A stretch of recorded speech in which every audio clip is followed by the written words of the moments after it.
The sun was setting over Quantico Marine Base as Captain Derek Nash finished his briefing with the new Force Recon candidates. They were gathered outside the historic operations building when an elderly man approached, wearing a weathered jacket and carrying a folder that looked decades old. He walked with a slight limp, his silver hair catching the amber light. And he moved with the careful precision of someone whose body remembered harder days. What this forgotten warrior was about to reveal would not only shatter a captain's arrogance, but resurrect a legend so fearsome that enemy forces had standing orders to retreat at the mere mention of his name. Nash watched the old man approach the memorial wall, where names of fallen reconnaissance Marines were etched in granite. The elderly visitor's weathered hand reached out, fingers tracing over specific names with a tenderness that spoke of deep personal loss. He was perhaps 75, thin, and unremarkable in appearance. Nothing about him suggested he'd ever been anything more than a civilian paying respects. "Sir, can I help you?" Nash called out, his tone carrying polite dismissal. "Visiting hours end at 1800. The old man turned, his eyes still distant. "I was just remembering friends. This wall didn't exist when they died." Nash's lieutenant, Sarah Chun, stood beside him as several recon candidates gathered, curious about the interruption. Nash, feeling the need to assert authority in front of his students, decided to engage. "You knew some of these Marines?" "I knew all of them on this section," the old man said quietly, gesturing to a panel with 37 names. "I was their team leader." Nash exchanged glances with his subordinates, a smirk playing at his lips. The old man looked frail, hardly the image of an elite Force Recon Marine. "Really? Force Recon, huh? What was your call sign, sir?" "Paperwork? Desk jockey?" The candidates chuckled nervously, unsure whether to join their captain's humor, but what came next would make that laughter die in their throats. And the name this man spoke would send Lieutenant Shun running for the base commander with her face white as snow. The old man's expression didn't change, but something shifted in his eyes, something that made Nash's instincts scream a warning his arrogance refused to hear. "Iron Viper," he said simply. The words hung in the air like a grenade with the pin pulled. Nash's smirk froze.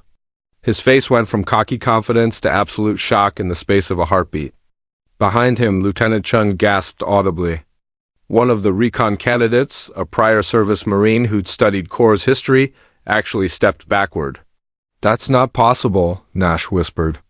"Iron Viper is... You can't be..." "Colonel Marcus Steele, retired," the old man said, his voice still quiet but now carrying an edge of steel that matched his name. "First Force Reconnaissance Company. Vietnam, Cambodia, Laos. Places that officially don't exist on any map, doing operations that are still classified 50 years later." Nash's hands were trembling. Every Marine in Force Recon knew the legend of Iron Viper. It was the ghost story instructors told to prove what was humanly possible. The operator who completed 27 deep reconnaissance missions behind enemy lines with 0 casualties. The man who'd single-handedly held off an entire NVA company for 6 hours to allow helicopter extraction of wounded Marines. The warrior whose confirmed kill count was classified, because the number was deemed psychologically destabilizing, but more than that, Iron Viper was the call sign that had become synonymous with the impossible. When other recon teams got pinned down, when situations became hopeless, when command considered missions suicide runs, they sent Iron Viper, and somehow, impossibly, he always brought his people home. Lieutenant Chun had pulled out her phone, her hands shaking as she pulled up official Marine Corps' historical records.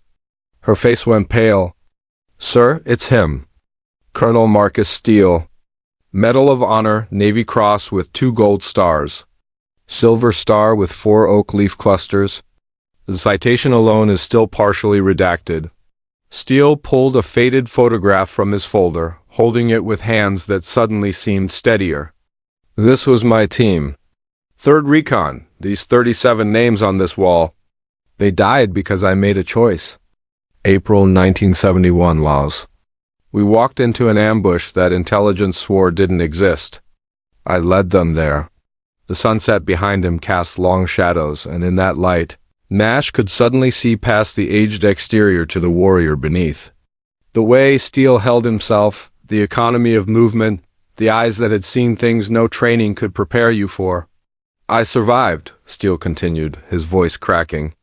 "I got 3 bullets, shrapnel from 2 grenades, and a bayonet through the shoulder. But I survived when they didn't.